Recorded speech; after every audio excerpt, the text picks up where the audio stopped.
refraction through curved surface. Now, curved surface का भी definition है. What is convex surface? What is concave surface? इसको आगे देख लो. First of all, I have taken one glass cylinder. एक तो glass का सिलेंडर कंसीडर करो. जैसे ये ग्लास है, बड़ा ग्लास का सिलेंडर मानो. तो ये अगर ग्लास सिलेंडर है, it is made up of glass. It is denser medium. और इधर में कौन है? रेयर मीडियम से एयर है. इधर में भी एयर है, rare medium. Now I'm going to cut this glass. Suppose मैं ग्लास को ऐसे काट दिया और इधर में मैंने ऐसे काट दिया. Try to understand. ये ग्लास सिलेंडर है, मैंने इसको कार्व करके काट दिया ऐसे और इधर में भी काट दिया ऐसे. मेरा हाथ देखो, ऐसे कट, ऐसे ग्लास सिलेंडर. ये जो कार्व सरफेस हुआ, इसका जो बाल्जिंग साइड, जो फूला हुआ साइड है, जो बाल्ज है, वो डेंसर मीडियम का तरफ है. अगर बाल्जिंग साइड डेंसर का तरफ होता है तो ऐसा सरफेस का नाम है, इस सरफेस का नाम कॉनकेव सरफेस. वेरस इधर जो देख रहे हो, इसका बाल्जिंग साइड, ये कौन सा मीडियम का तरफ है? Rare medium. अगर बाल्जिंग साइड रेयर मीडियम का तरफ होगा तो ऐसा सरफेस का नाम है convex surface. So I think it is clear now. Definition of convex and concave. Bulging side rarer का तरफ तो convex. Bulging side अगर denser का तरफ तो that is concave.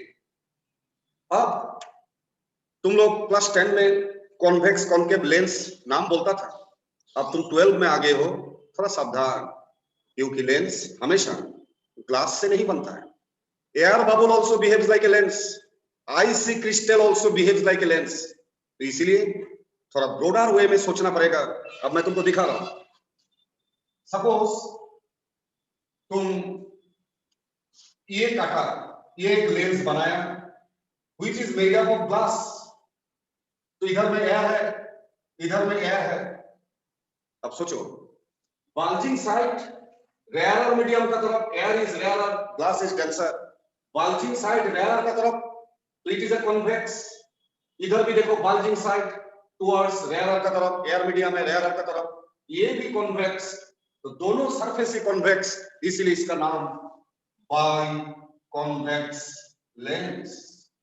इसको बोलते हैं बाई कॉन्वेक्स लेंस. अगर ऐसा होता है, ये ग्लास का ही है, तो ये तो हो गया कॉन्वेक्स, लेकिन ये हो गया प्लेन सरफेस, इसका नाम हो जाता है plano convex lens. Plano convex lens. Next, तुम इस लेंस को कॉन्केव बोलता था, कैसे बोलता था वो भी देख लो. ये अगर ग्लास है, ये रेयर है, ये रेयर मीडियम एयर है, इधर भी एयर है. बोलो, ये बाल्जिंग साइड डेंसर का तरफ है, ग्लास का तरफ, तो ये हो गया कॉन्केव. इधर भी देखो, बाल्जिंग सरफेस, ये ग्लास का तरफ हो गया, ये बाल्ज ग्लास का तरफ हो गया, ये भी हो गया कॉन्केव. दैट मींस दोनों सरफेस ही कॉन्केव, इसलिए इसका नाम बाई कॉन्केव लेंस. यही तो बोलता था. व्हाट यू थिंक, अगर मैं ऐसा लेंस बनाया, जो लेंस को मैंने लिक्विड में डुबा दिया, उस समय लिक्विड में डुबाऊं या ना डुबाऊं, देखो मैं एक लेंस बना रहा हूं, वो लेंस का नाम शेप देख के मत बताना. अब तुम देख रहे हो, इसका नाम कॉन्वेक्स, उसका नाम कॉन्केव, प्लेनो कॉन्केव, ये कॉन्केव, बाई कॉन्केव. ये तुम क्लास 10 में पढ़ा था, कारण 10th लेवल में जनरली ग्लास का ही लेंस होता था, और ग्लास लेंस को हम लोग एयर में ही डील करता था. इसलिए तुम लोग इसको बिना सोचे समझे कॉन्वेक्स कॉन्केव लेंस नाम बोल देते हो. लेकिन अभी मैं तुमको जो दिखा रहा हूं वो देखना, उसका नाम कैसे बदल जाता है. सपोज ये जो लेंस बना हुआ है, ये लेंस, मान लो ये ग्लास का टुकड़ा है. सोचो ये ग्लास है और इसका भीतर में एयर घुस गया, ऐसा एयर घुस गया, और ये ग्लास है. जैसे तुमने एक पेपर वेट देखा होगा, पेपर वेट ऑफिस में यूज करता है, ऑफिस में फैन चलाने से डॉक्यूमेंट उड़ जाता है बोल के पेपर वेट देके रखता है। उस पेपर वेट में देखेगा ग्लास का पेपर वेट, तो उसमें देखेगा दुनिया भर का बबल्स है, air bubbles. Air bubbles also behaves like a lens. अब मैं कौन सा बनाया देखो, ये पूरा ग्लास सिलेंडर है, भीतर में एयर डाल दिया, ये शेप में एयर आ गया, ये शेप में एयर आ गया। जानते हो इस लेंस का नाम क्या होगा? ग्लास हो गया डेंसर मीडियम, एयर हो गया रेयर मीडियम। बोलो बाल्जिंग साइड डेंसर का तरफ आ गया, ये हो गया कॉनकेव। बाल्जिंग साइड अगर डेंसर का तरफ होता है नाम होता है कॉनकेव। ये भी देखो बाल्जिंग साइड ग्लास, ग्लास माने कि डेंसर मीडियम का तरफ आ गया, ये भी हो गया कॉनकेव। कार्बन, यही लेंस का नाम हो गया बाई कॉनकेव लेंस। थोड़ा आश्चर्य लगा ना, क्योंकि लेंस जो मटेरियल से बना है वो एयर का लेंस है, चारों तरफ ग्लास है, इसलिए ये शेप देखते हुए तुम इसको कॉन्वेक्स मत बोलना। That is why my definition of convex and concave surface is very important. याद रखो, बाल्जिंग सरफेस टुवर्ड्स डेंसर होगा तो दैट इज कॉनकेव, और अगर बाल्जिंग साइड टुवर्ड्स रेयरर होता है तो that is convex surface. Understand my point? It is clear और नॉट? ओके।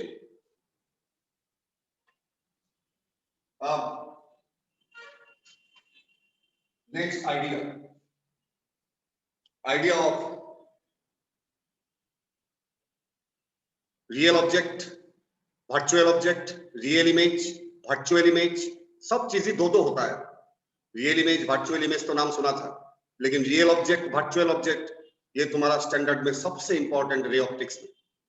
रियल ऑब्जेक्ट भी तुम जानते हो, तो चलो मैं उसको ये टॉपिक के बाद डिस्कस करूंगा तो बेटर अंडरस्टैंडिंग होगा। तो अभी एक डिराइवेशन जो करने जा रहा है, 3 marks derivation, it's very important. Refraction through curved surface, and that is number 1, refraction through convex surface. ये डिराइवेशन बहुत इंपॉर्टेंट। देखो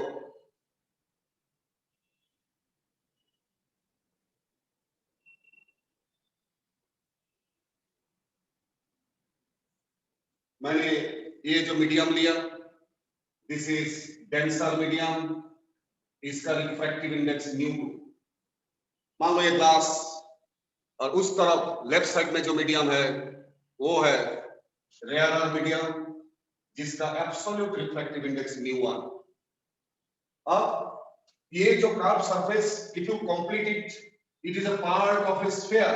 उस स्फीयर का जो सेंटर, ये सेंटर का नाम सेंटर ऑफ कर्वेचर और दिस सरफेस। इस सरफेस का जो मीट पॉइंट, इसको बोला जाता है पोल।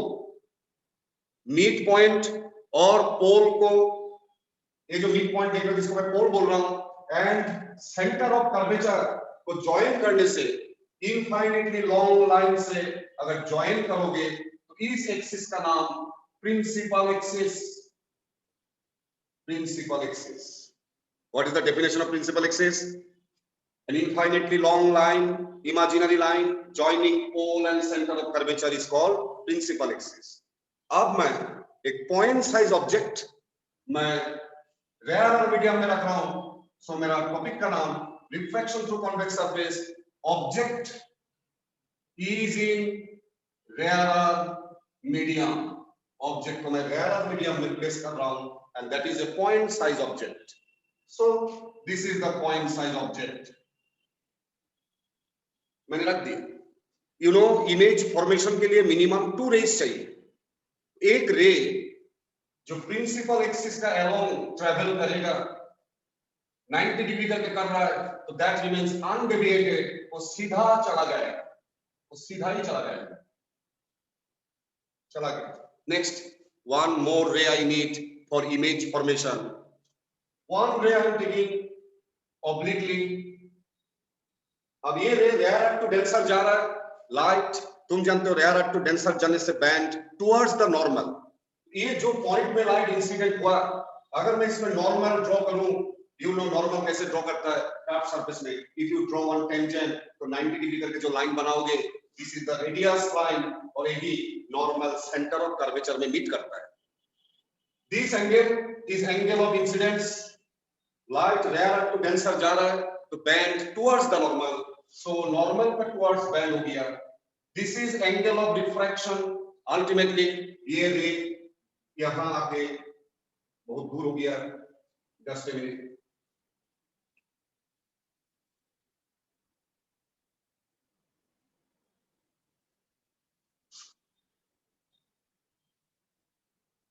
This is angle of refraction R. अब ये रे यहाँ आके मीट किया, another रे ये पहले से इधर आ रहा था, ये दोनों रे जहां मीट किया, इस पॉइंट पे इमेज फॉर्मेशन हो गया. So point object gives you point image. When rays are actually meeting, that type image is called real image. जब actually ray meet करके image formation करता है, तो that is called real image. अब ये जो पॉइंट देख रहे हो, इसको मैंने नाम दिया M. यहां से मैंने परपेंडिकुलर ड्रॉ किया. This is M. All distances, I think you know sign convention. All distances are measured from pole. अगर मिरर होता है तो पोल, लेंस होता है तो ऑप्टिकल सेंटर. सब डिस्टेंस पोल से मेजर किया जाता है. जैसे पोल से ऑब्जेक्ट, एरो को देखो, पोल से ऑब्जेक्ट डिस्टेंस इसको यू से लिखता है. पोल से सेंटर ऑफ कर्वेचर, सीधा एरो, पोल से centre of curvature, it is called radius of curvature. Pole से image, that is this pole से image distance will be image distance V. All distances, check arrow, pole से center of curvature, pole से image, pole से object. New Cartesian sign convention क्या बोलता है? सब distance को पोल से मेजर करके उसको कंपेयर करो इंसिडेंट रे का डायरेक्शन के साथ. अगर डायरेक्शन सेम तो डिस्टेंसेस आर पॉजिटिव, और अगर डायरेक्शन उल्टा हो गया ऑपोजिट तो distances are negative. Say for example incident ray left to right, but your object distance arrow you check, pole to object, ये दोनों एरो ऑपोजिट हो गया, that means object distance will be negative. तुमको compare करना होगा किसके साथ? Incident ray का डायरेक्शन के साथ. All distances. नेक्स्ट बोलो, रेडियस ऑफ कर्वेचर, सी इस arrow, left to right, incident ray left to right, direction same, so radius of curvature will be positive. Pole से image, see arrow, left to right, so incident ray also left to right, same direction, image distance also positive. This is your new Cartesian sign convention. I think you have studied in class 10 also. अब मैं इसका जो derivation है करने जा रहा हूं, you must practice it. I am repeatedly telling you, it is for 3 marks. Curved surface में refraction study. Now see what I am going to do. Object, ये जो एंगल फॉर्म किया अल्फा, इमेज, ये जो यहाँ पे एंगल फॉर्म किया मान low beta, centre of curvature, यहां जो एंगल फॉर्म हुआ लेट इट बी गामा. तुम नाम बदल के लिख सकते हो, मैंने ऐसे लिखा अल्फा बीटा गामा. अब चेक करो, sum of the interior angle is equal to exterior angle. I think you know it. Check from triangle OMC triangle में alpha and gamma, this two are interior angle, and उसका exterior है I. That means I is equal to alpha plus gamma. Is it clear to you? Sum of the interior this plus this, exterior I. Next, another triangle you check, MCI triangle को देखो, यहाँ पे दो interior angle कौन है? R and beta. Sum of this interior R plus beta angle must be exterior angle, that is gamma. That means R plus beta will be equal to gamma. So R plus beta is equal to gamma. यहां से मैं R का value चाहता हूं, R is gamma minus beta. It is number 1, it is number 2. Now, since these angles are small angles में तुम जानते हो theta, sin theta, tan theta, ये सब बराबर होता है. When angle is very small, theta, sin theta, tan theta, they are almost same. तो ये सब एंगल छोटा एंगल है, इसीलिए मैं क्या करूंगा, equation 1 I can write I is equal to alpha का जगह में tan अल्फा, गामा का जगह में tan gamma. Similarly, equation 2 gives us R is equal to gamma minus beta, tan gamma minus tan beta. अब शायद तुम्हारा मन में सवाल आ रहा है कि सर आपने यहाँ पे tan I क्यों नहीं लिखा?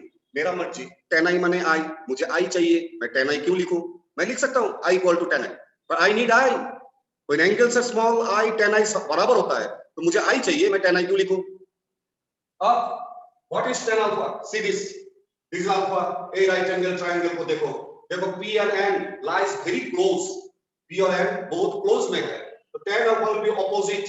mn by base om, om माने op, n और p बहुत ही नजदीक है, that means mn by op plus 10 gamma, this is gamma, ये gamma है, 10 gamma mn by nc, nc ना लिख के हम pc लिखेगा, so mn by pc, ठीक उसी तरह यहाँ भी 10 gamma है, mn by pc minus 10 beta, ये beta 10 beta mn by ni ना लिख के हम pi लिखेगा, mn by pi।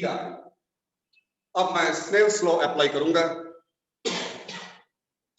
sin i by sin r, Snell's law तो पढ़ाया था ना, sin i by sin r, जो मीडियम में रिफ्रैक्शन होता है उस मीडियम का रिफ्रैक्टिव इंडेक्स डिवाइडेड बाय जो मीडियम से लाइट आता है उसका refractive index, that means mu2 by mu1। सो अगर मैं स्नेल्स लॉ अप्लाई करूं, अभी applying Snell's law, sin i by sin r is equal to mu2 by mu1।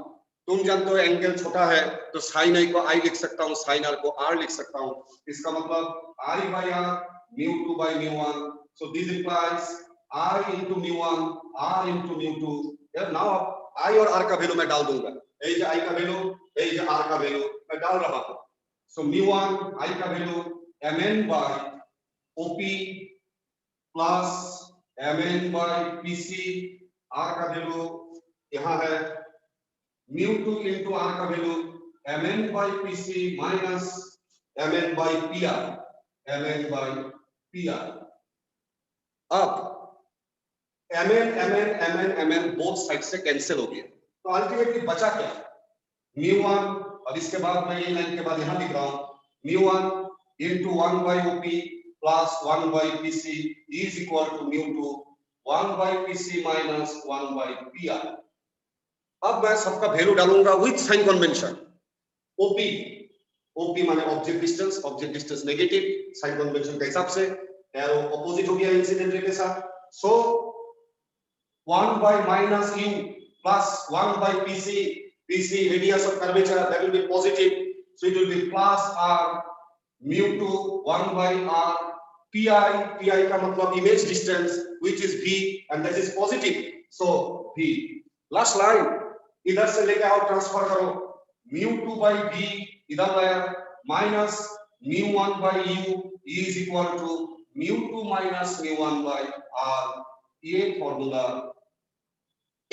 तुमको लर्न करना होगा अगर न्यूमेरिकल करना चाहते हो तो, और ये सब टॉपिक ही इंपॉर्टेंट।